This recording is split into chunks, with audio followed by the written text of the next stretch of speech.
Recently, I had the chance to talk to Oluwaseun Sanwoolu, who is a researcher at the Center for Cybersocial Dynamics at the University of Kansas.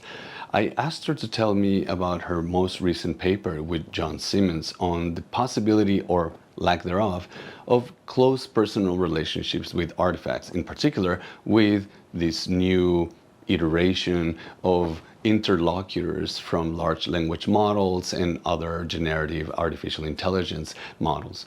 And so I had a chance to interview her, and she told me all about her paper.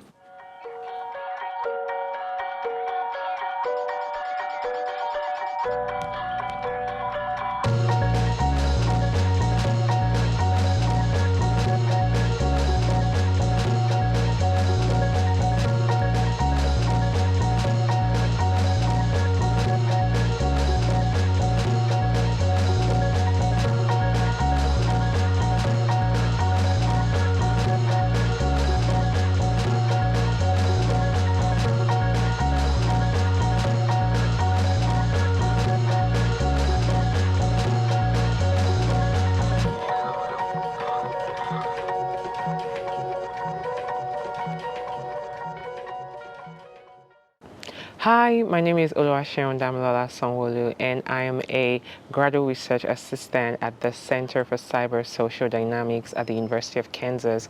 I'm also the managing editor of Global Philosophy. I recently published a paper with Philosophy and Technology on close personal relationships and AI artifacts, basically discussing the problem of loneliness and if we can really be friends or have close personal relationships with AI. So basically, we're trying to address the problem of loneliness and see how people have said we could have close personal relationships with artificial intelligence as a solution to that problem. And we're basically in one sentence saying that if we think that we can have close personal relationships with artificial intelligence, we're simply mistaken. And so we give arguments for why we think that would be a mistake. First, we argue that as human beings, we have certain features that are considered markers of close personal relationships, such as our finitude, our ability to exclude and love in ways that needs exclusion, and the fact that we have unique personal histories and perspectives. Also, we argue that there are special obligations associated with close personal relationships, which we think that artificial intelligence, just by virtue of what it is, cannot carry out. And lastly, we argue that human beings have the abilities to sort of adjudicate between distinct kinds of values. And so we think artificial intelligence does not also have this capacity. Finitude basically means we can end, right? Like we have a start and, we have a time when we end, and those kind of things make our relationships precious. Artificial intelligence right now feels infinite, right? Like it's, unless, something crazy goes on, it just feels like it's not gonna end. And the fact that that life isn't promised in your relationships, it kind of makes you value your relationships more. But artificial intelligence doesn't have this capacity. It's definitely not just mortality, it's just the fact that we also have limited resources, right? Like I'm here right now, I can be there, I'm restricted, I have certain limitations, and those things confer on me what we would call like scarce resources. It means I have to figure out how to manage my time, I have to figure out how to manage my emotions, or even who I'm available to. And artificial intelligence is not limited in that kind of way. So it's our limitations, the human limitation, that makes our relationships precious, because then I have to decide how to be friends, how to show up for my friends, because I'm not always going to be there. And so it means when I'm there, I have to be present, or else I would be considered a bad friend, right? But for artificial intelligence, it's basically sculpted after an ideal. It's supposed to always be there, always supposed to show up for you, always supposed to just be there. And that's not how we think about relationships. Or we have friendships, we exclude other people from that category, right? If I say I'm best friends with everybody, then I have no best friend. But artificial intelligence doesn't have this capacity to say no or exclude people from such interactions. Once you subscribe or once you have access to it, it's all good. And that's not the way we think of our relationships. So by virtue of the kind of thing it is, and this is just going to be basically an ontological argument, right? Because of the kind of thing that artificial intelligence is, it just does not have, or well, it's not limited in that way, such that it's, it has to be restricted, or it has to like manage its time, or it's just the kind of thing that can be everywhere at the same time. It's the kind of thing that does not have to exclude to have interaction. It's the kind of thing that cannot die. And so it's like, for humans, that's not the kind of things we are. By virtue of the kinds of beings we are, our biological and ontological conditions makes us the kinds of beings that can die, the kinds of beings that cannot be everywhere at the same time, the kinds of beings that have limited resources and have to figure out how to allocate these resources. Of course, it's a large language model, and large language models work by giving outputs based on data that they've been trained on, like their machines, and just at the core of what they're sold and like marketed to consumers for certain kinds of things.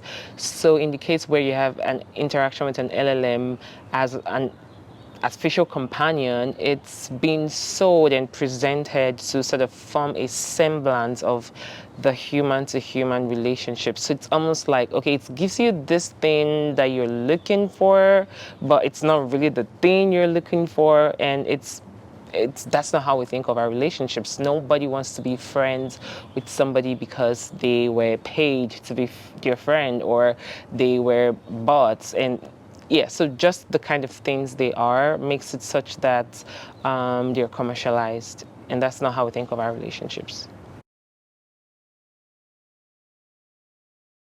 So in a nutshell, basically we're arguing artificial intelligence doesn't have this markers of close personal relationships. It cannot carry out agent-related obligations, and it cannot adjudicate between distinct kinds of values.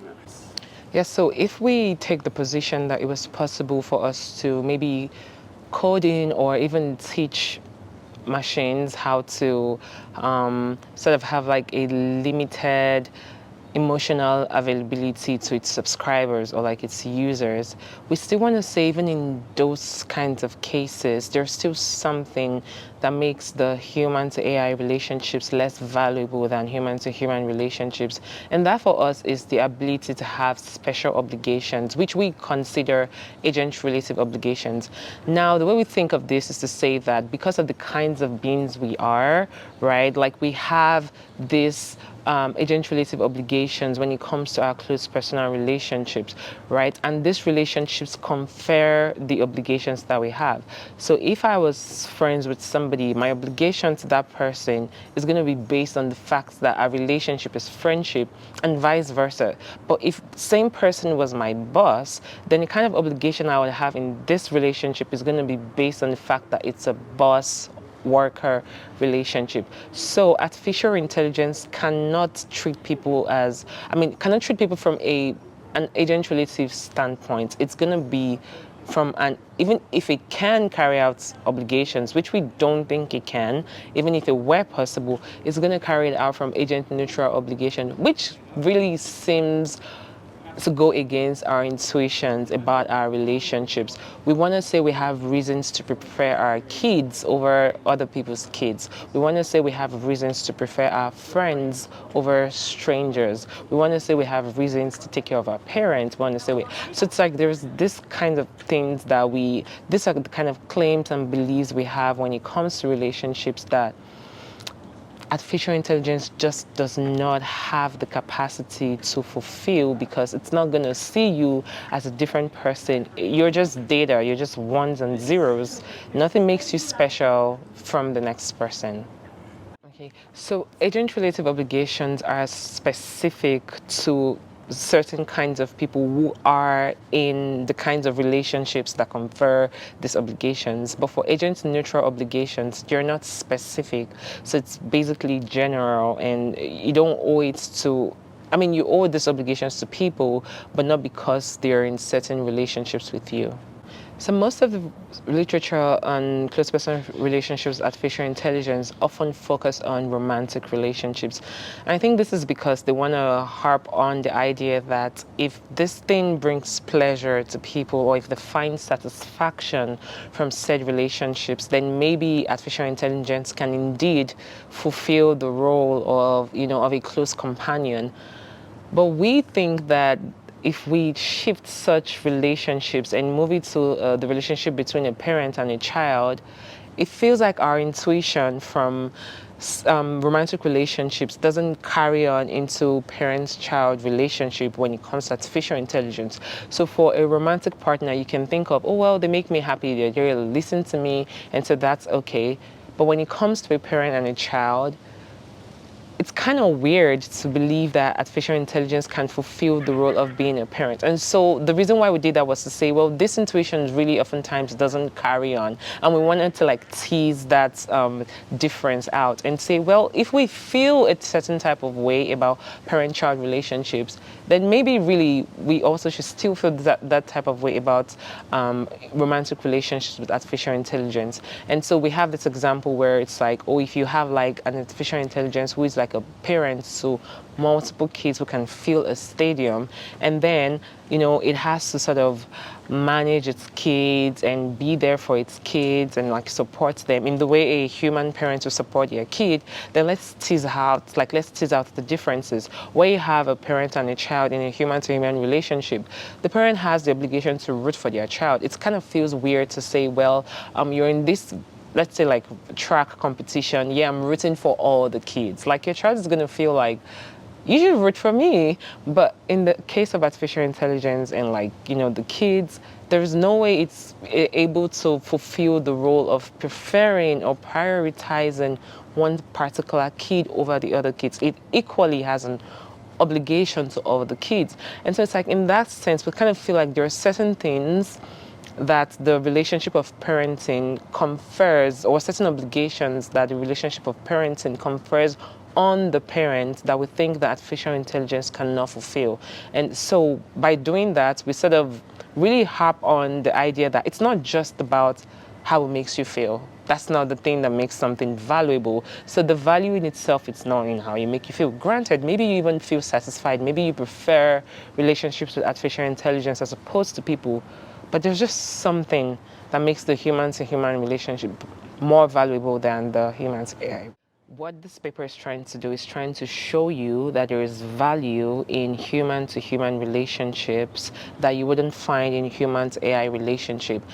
And one quick example I'm going to give is the case where someone says, well, it could be okay to have a relationship with artificial intelligence.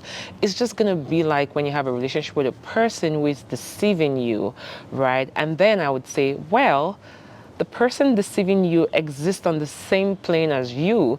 And so the time they're spending with you, deceiving you, is time they're not spending doing something else that they truly care about. The time they're spending with you, deceiving you, is time that they are not spending doing some other thing or with other people. So it still sort of bounds them to the same level. So in some instance, they are also probably deceiving themselves. And also there is a possibility that even that relationship could become something genuine.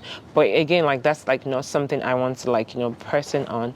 But with artificial intelligence, that's not the same case, right? Even though it gives you the semblance of a relationship with other people, it's not preferring you to other people. It's not prioritizing you to other people. It doesn't make you feel special. Your relationship with it is not precious because it can have the same relationship with 6,000 millions of people. And that's not how we think about our relationships. We want relationships where we feel like we're precious, we're cherished, we're chosen.